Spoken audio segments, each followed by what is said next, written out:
네, 오늘 우리에게 주신 하나님 말씀은 갈라디아서 2장 말씀이에요. 갈라디아서 2장 1절에서 21절까지 말씀입니다. 제가 가진 성경으로 신약성서 302페이지에 있습니다. 신약성서 302페이지 갈라디아서 2장 1절에서 21절까지 말씀입니다.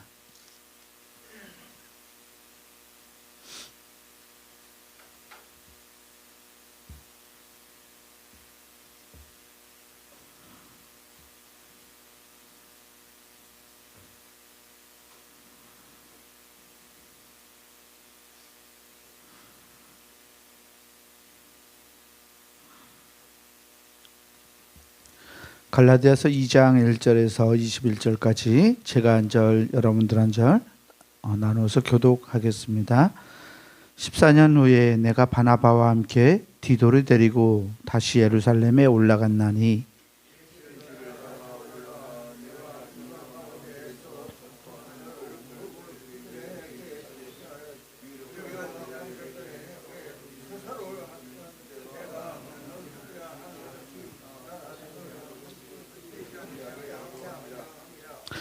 그러나 나와 함께 있는 헬라인 디도까지도 억지로 할례를 받게 하지 아니하였으니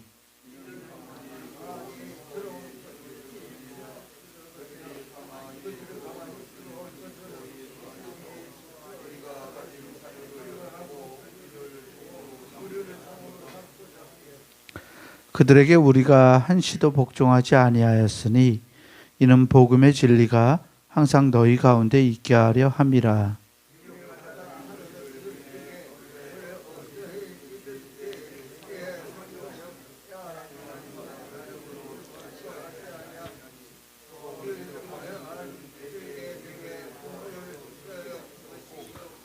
도리어 그들은 내가 무할례자에게 복음 전함을 맡은 것이 베드로가 할례자에게 맡은 것 같은 것을 보았고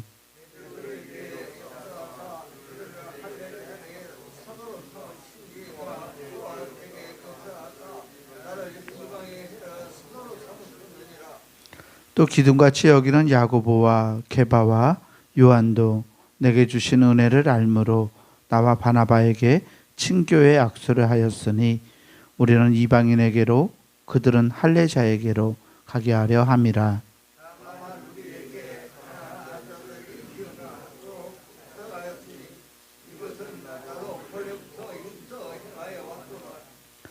게바가 안디옥에 이르렀을 때에 책망받을 일이 있기로 내가 그를 대면하여 책망하였노라.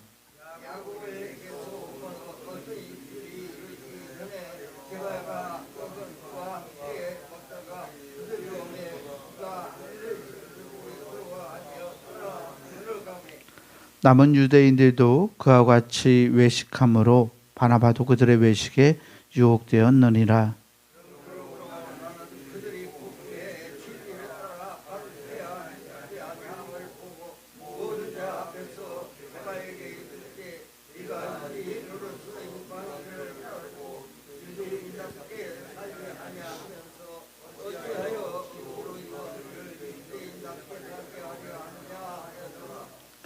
우리는 본래 유대인이요 이방 죄인이 아니로되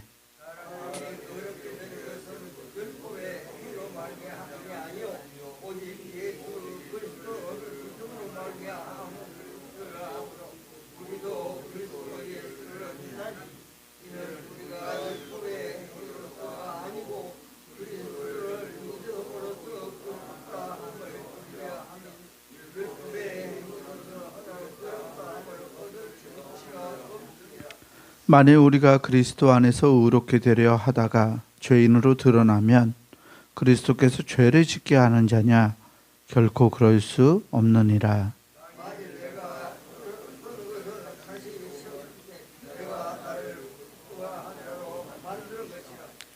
내가 율법으로 말미암아 율법에 대하여 죽었나니 이는 하나님에 대하여 살려 함이라.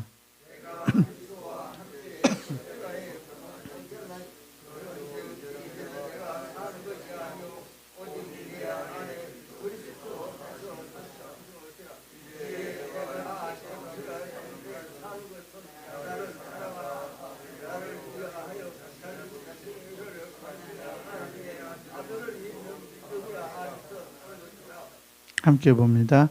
내가 하나님의 은혜를 패하지 아니하노니 만일 의롭게 되는 것이 율법으로 말미암으면 그리스도께서 헛되이 죽으셨느니라. 아멘. 우리 주님의 은혜와 평강이 오늘 새벽 하나님께 나아가는 우리 모든 교우들에게 함께하기를 주의 이름으로 축원합니다. 오늘 갈라디아서 2장 말씀을 함께 보았어요. 이 예수 그리스도를 믿는 복음이라는 게 어떤 건지, 그리고 우리가 잘 알고 있는 이 사도 바울이 복음에 대해서 어떻게 설명하고 있는지 가장 첨예하게 우리에게 드러내주고 있는 말씀 중에 하나가 이 갈라디아서와 로마서예요.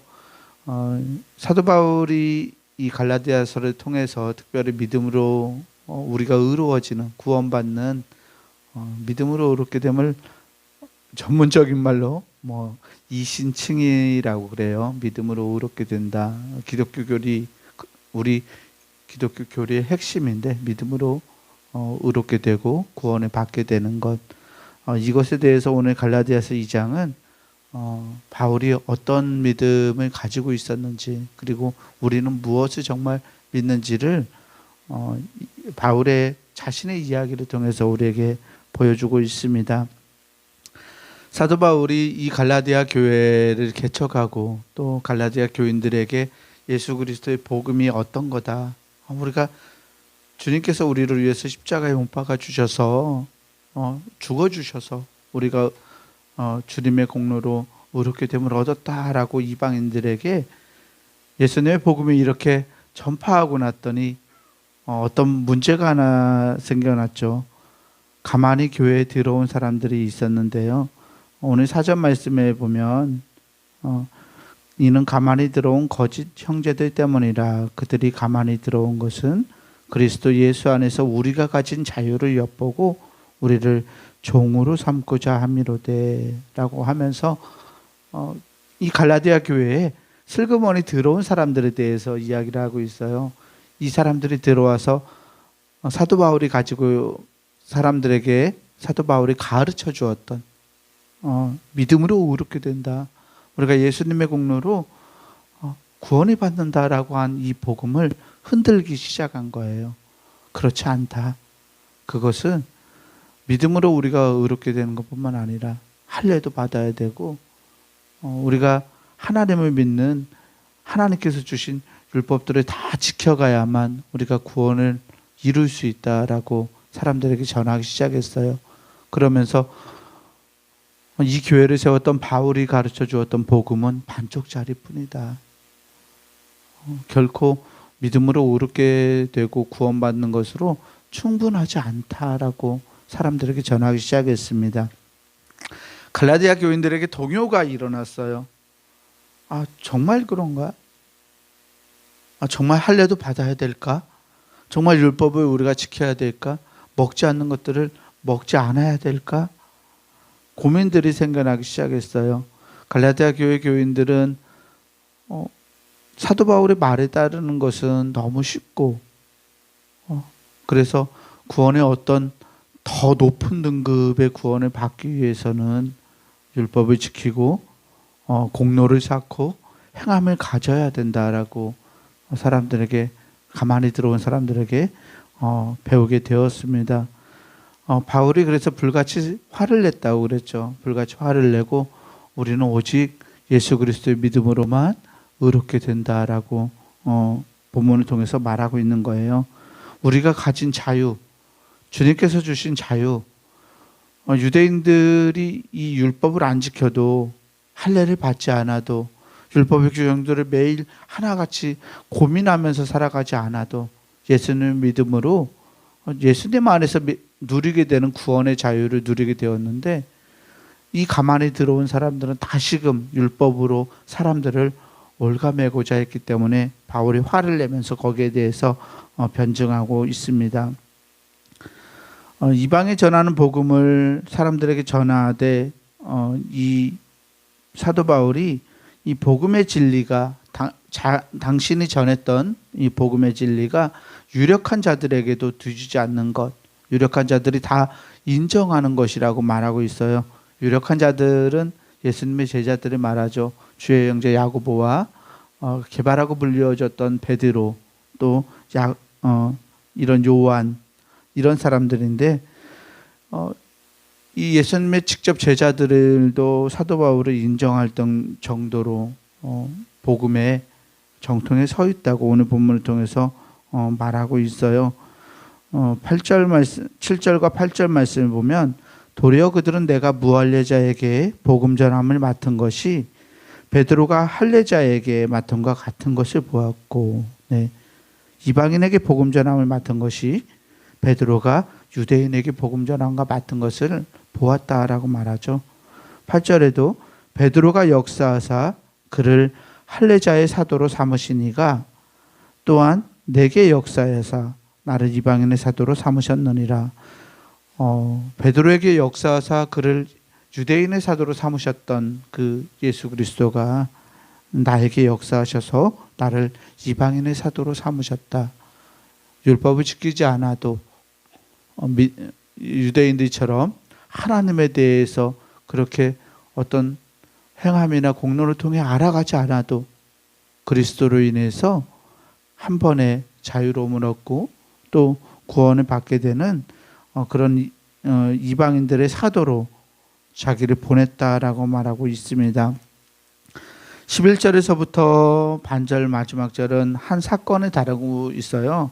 안디옥에서 이 바울이 베드로, 게바라 불렸던 베드로와 겪었던 일이었어요. 안디옥에 같이 이르렀을 때 책망할 일이 있었다. 예수님의 제자 베드로를 책망할 일이 있었다고 사도 바울이 사람들에게 이 편지를 통해서 말하고 있어요. 감히 예수님의 첫 번째 제자였던 베드로를 사도 바울이 이방인의 사도로서 책망했다고 하니까 놀라운 사건이죠. 야고보에게서 온 12절에 보면 야고보에게서 온 어떤 이들이 이르기 전에 게바가, 그러니까 베드로가 이방인과 함께 먹다가 그들이 오매 그가 할례자들을 두려워하여 떠나 물러가매 남은 유대인들도 그와 같이 외식함으로 바나바도 그들의 외식에 유혹되었느니라. 아멘. 야고보에게서 온 사람들이 오니까 베드로가 이방인들과 함께 제사 음식, 그러니까 율법에 금하고 있었던 음식을 함께 먹다가 야고보에게서 온 이가 오니까 주님의 동생이죠. 주의 형제 야고보에게서 온 예루살렘 교회의 수장이었던 이 사람들이 오니까 베드로가 할례자들을 두려워하여서 물러났어요. 할례자들, 그러니까 유대인에게 율법을 정하던 당시의 유대 그리스도인들은 율법과 또 예수 그리스도를 향한 믿음, 이 모두를 갖추고 있었던 사람들이었기 때문에 유대인의 율법을 억지로 금할 필요가 없었어요. 그런데 바울과 같이 있었던 이 베드로는 이방인들에게도 굉장히 자유로웠던 사람이었는데 예루살렘에서 온 사람들이 오니까 할례자들을 두려워해서 같이 먹는다고 비난당할까봐 물러나 있었죠. 베드로와 함께 있던 남은 유대인들도 그랬대요. 잘 먹고 있다가 예루살렘에서 온 사람들이 오니까 안 먹는 것처럼, 우리는 안 먹는 것처럼 그 자리를 피했다고, 바나바도 그렇게 했다고 바울이 고발하죠. 그러면서 바울은 베드로를 책망한 사건을 14절에서 이렇게 다루고 있어요.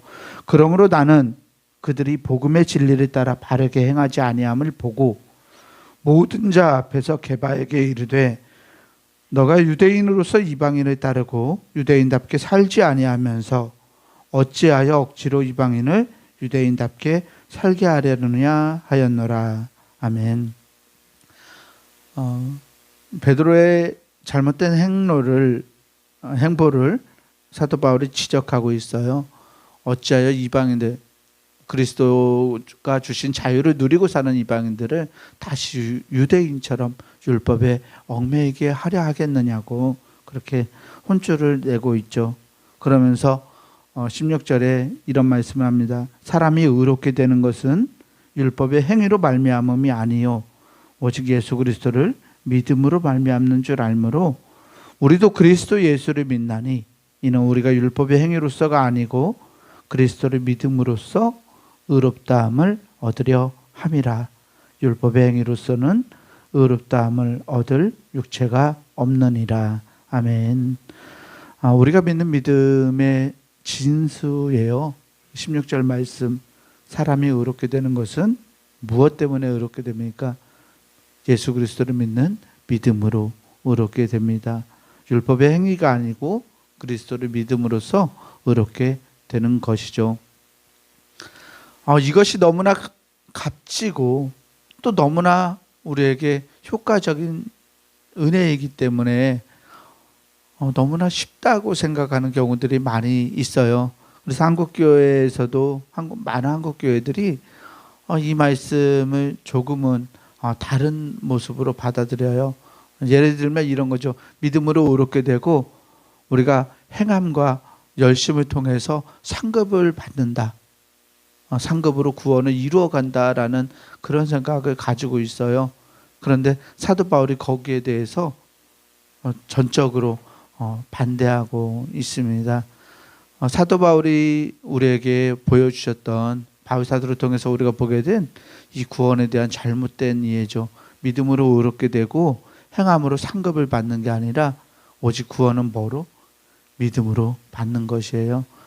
그러면 행함이 무슨 필요가 있을까라는 물음이 생기겠죠. 상급은 어떻게 받는가?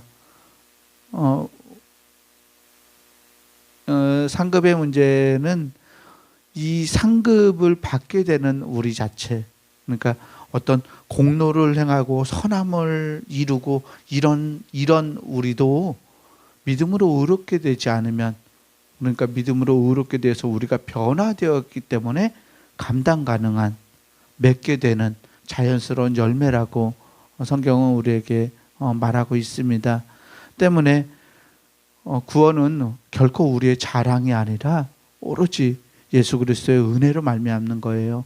내가 어떤 능력이 있어서 선함을 해가고 공로를 행하는 게 아니라 예수님의 공로로 내가 의롭게 되고 주님 앞으로 바르게 방향을 정하게 되었기 때문에 주님에게서 오는 그 놀라운 은혜가 우리를 변화시키고 우리로 하여금 어떤 의로움의 열매들을 맺어가게 하기 때문입니다. 사도 바울은 그래서 우리가 예수 그리스도를 붙드는 자가 되어야 된다라고 말씀을 통해 말하고 있어요. 다시 율법으로, 다시 우리를 올가매는 것으로, 다시 예수 그리스도를 죄를 짓게 하는 자로 만들지 말라라고 말하고 있죠. 그래서 17절과 18절에서 만일 우리가 그리스도 안에서 의롭게 되려 하다가 죄인으로 드러나면 그리스도께서 죄를 짓게 하는 사람이냐? 결코 그럴 수 없다. 만일 내가 헐었던 것을 다시 세우면 내가 나를 범법한 자로, 죄를 범하는 자로 만드는 것이다. 이렇게 말하고 있어요. 그러므로 우리는 예수 그리스도로 인해서 십자가의 공로로 구원을 받았고 또 주님의 공로로 의로운 삶을 살아가고 주님이 주신 은혜로 면류관을 향해 나아가는 줄 믿습니다. 그래서 그 공로로 얻은 면류관을 주님의 발 앞에 내려놓을 수 있는 그러한 겸손함도 우리에게 가능한 것이죠. 오로지 주님께서 우리를 통해서 이루어 주신 것이기 때문에 그렇습니다. 우리 모두가 예수님이 주시는 놀라운 구원의 은혜와 그 놀라운 성화의 은혜 가운데 거할 수 있는 사람들이 되기를 주의 이름으로 축복합니다. 나를 자랑하지 않고 나를 통해서 놀라운 일을 이루어 가시는 하나님의 은혜에 날마다 발 담그고 있는, 그래서 시냇가에 심기운 나무처럼 푸르고 날마다 열매를 맺어갈 수 있는 주님의 놀라운 자녀들이 되기를 주의 이름으로 간절히 축원합니다. 기도하겠습니다. 사랑과 은혜의 주님 감사합니다. 아무것도 알 수 없었던, 또 주님 앞에서 영원히 죽을 수밖에 없었던 죄인이었던 우리들을 하나님의 사람으로 부르시고 또 우리를 깨끗게 하시고 우리를 통해서 놀라운 구원의 정도를 걸어갈 수 있도록 은혜를 허락하여 주시니 주님 감사합니다. 하나님의 은혜가 아니면 한 걸음도 한순간도 살아갈 수 없는 죄인임을 주님 앞에 고백합니다. 그래서 우리에게 주시는 하나님의 사랑과 은혜가 너무나 놀랍고 고마워서 그 은혜에 의지하여 우리의 삶을 살아갑니다. 하나님, 우리가 우리의 생명을 다하는 날까지 예수 그리스도의 놀라운 은혜 가운데서 벗어나지 않는 하나님의 사람들이 될 수 있도록 우리의 길을 인도하여 주시고 주님을 닮아서 주님을 본받아서 날마다 거룩하게 성화되어가는 구원의 길을 걸어갈 수 있도록 능력 주시고 지혜 주시고 힘을 허락하여 주옵소서. 주님께서 우리의 모든 것을 이루어 주시고 또 주님의 은혜로 내가 살아가고 있음을 고백하며 날마다 기쁨과 감사의 삶을 살아갈 수 있는 우리의 삶이 되게 하나님 축복하시고 은혜 베풀어 주옵소서. 오늘 거룩한 성에 주님께 감사함과 기쁨으로 예배할 수 있는 날이 되기 원합니다. 마음과 정성과 뜻을 다해 예배하게 하시고 주님이 주시는 놀라운 기쁨을 누리면서 하나님 나라를 살아갈 수 있는 복된 날 되게 하여 주옵소서. 우리 주 예수 그리스도 이름으로 감사하며 간절히 기도합니다. 아멘. 하늘에 계신 우리 아버지여, 이름이 거룩히 여김을 받으시오며 나라가 임하시오며 뜻이 하늘에서 이루어진 것 같이 땅에서도 이루어지이다. 오늘 우리에게 일용할 양식을 주시옵고 우리가 우리에게 죄 지은 자를 사하여 준 것 같이 우리 죄를 사하여 주시옵고 우리를 시험에 들게 하지 마시옵고 다만 악에서 구하시옵소서. 나라와 권세와 영광이 아버지께 영원히 있사옵나이다. 아멘.